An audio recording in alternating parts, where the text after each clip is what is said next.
You know, a lot of things wouldn't make any sense if it weren't for love. Just take music, for example. Without love, the blues would be beige.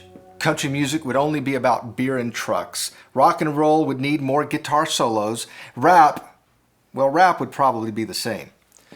Without love, there would be no Whitney, Aretha, Dolly, Madonna, or Lady Gaga. There would be no Elvis, Elton, Eagles, Beatles, or Barry White. But let's face it, love is just love. It's a second-hand emotion until you put it over time. Then it does something amazing. Love over time accomplishes something so powerful, we often miss it. But before I tell you what love over time does, I want you to think about love for a minute. I personally think that love was God's idea. It's no wonder that love gets so much press. I mean, God is a pretty good innovator, and if he originated the brand, it's bound to be successful. It's actually a good thing he didn't copyright it, or there'd be a lot of people out of a job, right? The Bachelor would lose millions of viewers, no one would listen to Delilah, Hallmark would go bankrupt. But if you believe that love was God's original idea, then a lot of things make sense. For example, now maybe you can understand why a newborn is so dependent on a mother's touch, or why a child craves approval from a father, or why a teenager looks for belonging, or why two people will actually hold hands. We were created to love. That means the kids and teenagers around you were also designed to love and be loved. So you are in a unique position to demonstrate the incredible thing that love over time can do in the life of a kid. You'd think we'd understand by now the things that love over time can do. But it's easy to get so busy that we just forget. We forget to make love a priority. It's kind of like the Pharisees. You remember them, right? They were the religious leaders who believed in God. They actually spent a lot of time learning what they thought mattered to God. They worked hard at keeping the rules. They showed up at the temple consistently. They prayed longer and harder than anyone. They studied the scriptures relentlessly. But they were so busy doing important things that they missed the most important thing. They missed the thing that love over time can do. And maybe that's why Jesus reprioritized in a few sentences what matters most. He actually said it this way: the greatest commandment is to love the Lord your God with all your mind, soul, and strength. And there's a second part to the greatest commandment that's just as important as the first part. Love your neighbor as yourself. Let me paraphrase. Love matters. I'll even elaborate. Loving God matters. Loving yourself matters. Loving people matters. Actually, the great commandment makes several points at once about love. Loving God helps you love yourself. Loving God helps you love others. Loving yourself helps you love God. Loving yourself helps you love others. Loving others helps you love God. Loving others helps you love yourself. And all are true at the same time. What a genius idea. Of course it is. It came from the one who made you. And before you get too opinionated about an overemphasis on love, remember who said it. And just be careful that you don't minimize what Jesus maximized. So stay focused. That's why love over time happens to be the best strategy to help kids know they matter. When you love them consistently, when you show up in their life week after week to demonstrate to them that they're a priority to you, when you love them faithfully in spite of their performance or their behavior, love over time does something amazing. Love over time is the best way to give a child worth. And there's something else to consider. Maybe love matters more in the life of a kid than it does in the life of an adult. I want you to think about that for a few minutes. This past year, I had two friends both take their lives. One was 23, one was 48. The first grew up in a strange cult that pushed her into sex trafficking. The second grew up in a Christian home and wrestled with anorexia. They both shared a common dilemma. They didn't know how to love themselves. They were both smart, attractive, determined people who tried really hard at life, but something was broken when they were young that stacked the odds against them.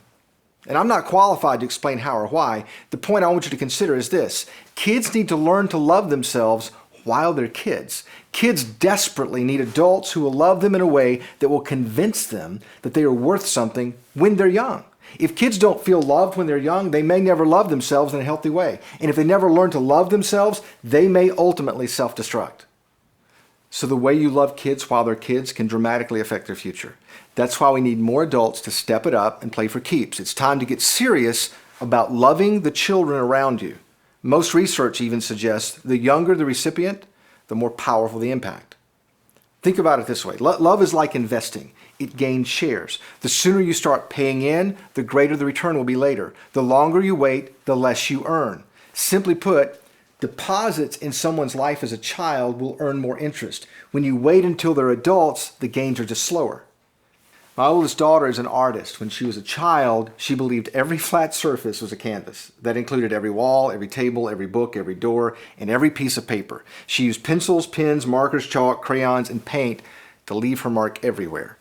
So there were constant reminders of her talent all around us, all the time. They were her priceless creations.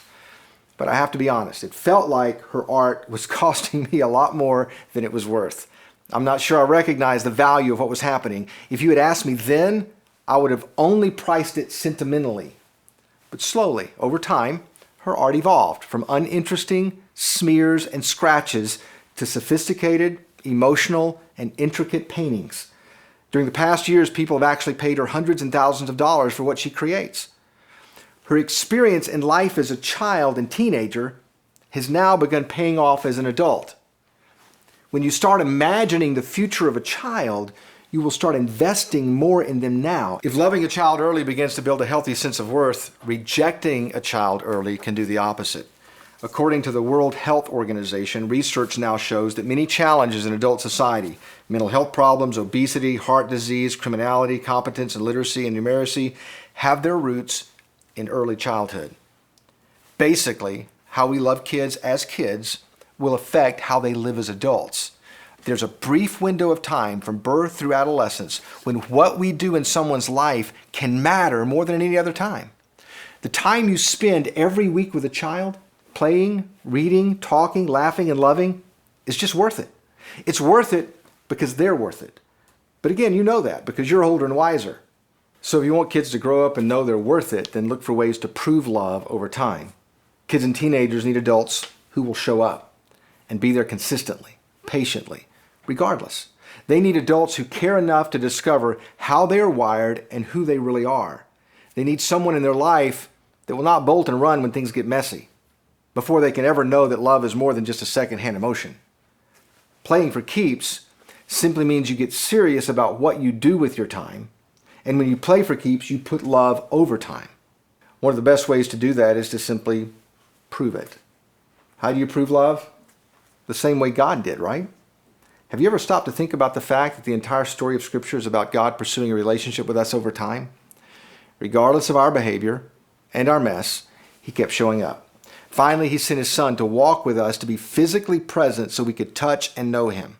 You prove love as parents and leaders in the same way. You simply decide to be physically and consistently present week after week. And remember, kids will test you to see if you really like being around them and with them. They probably won't believe you love them if you never like them enough to hang around them.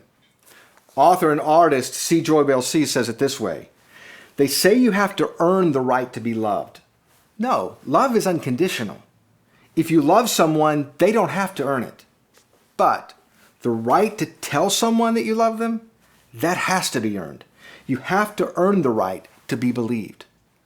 So as parents and leaders, let's earn the right to be believed when it comes to love, if we're playing for keeps. And also keep this in the back of your mind. The window of time in their life as kids and teenagers is a critical opportunity for us to give them the sense of worth and value they will need to face life as adults. That's why I would argue that what you do for kids and teenagers is more important than what you do for even adults. If you're showing up in the life of a kid or teenager each week, then what you're doing is extremely important. So just remember, how you love them now will affect how they feel loved later.